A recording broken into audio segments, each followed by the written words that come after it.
Сәлем құрметті достар, бүгін біз Алматы мемлекеттік қуыршақ театрындамыз. Бүгін театрда мереке, премьера, қыстың атмосферасына сай, қар ханшайымы спектаклі, балаларға базарлық. Бізбен бірге болыңыздар.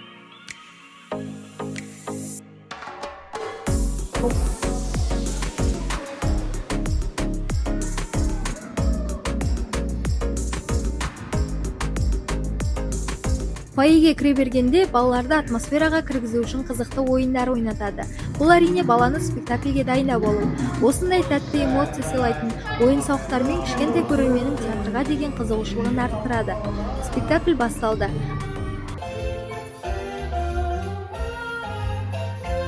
Алғашқы эпилог ретінде зұлым кейіпкердің сиқырынан ояна алмай жатқан қызды көреміз. Алайда зұлым болу деген сөз бұл өмір бойы жаман болды дейтін мысал емес. Себебі жаманды ойлап келген әр кейіпкерді жақсы жағынан ашылатын тұстары болады. Спектакльдің бағыты да негізі сол болатын. Себебі қар ханшайымның қаһарынан жақсы баладан жаман балаға айналып кететін сәттің өзі басты идея ретінде көрінді. Балалармен жақсы жұмыс жасалған. Қыздың ғажайыпқа сапар шеккендегі ауысу сахналары ақ жалаулармен көркемделген. Қызыл гүлмен әкелінген реквизит адам дүниесінен мейірімділік іздеу деп түйіндеуге болады. Музыкалық ырғақтың әсемділігі және боран соғып тұратын көрініс ерекше әсер қалдырады. Спектакль жақсы көңіл күймен аяқталды. Әрі қарай режиссердің ойымен жалғастырайық. Моя постановка в Казахстане, потому что до этого я уже сделал около, наверное, 5 спектаклей, но это первая моя постановка именно в Алматинском театре кукол государственном, потому что здесь я работаю около полугода. До этого я работал в Казахстане, в Шымкенте и работал в Петропавловске.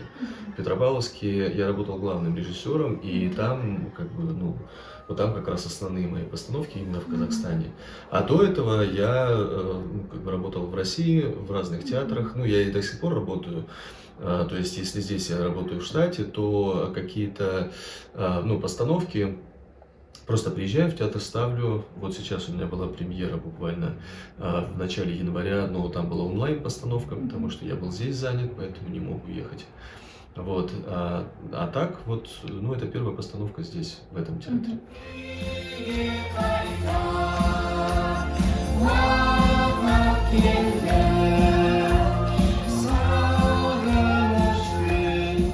Достар, осы видеоролик арқылы театрға деген қызығушылығыңызды оята алдық деп ойлаймыз.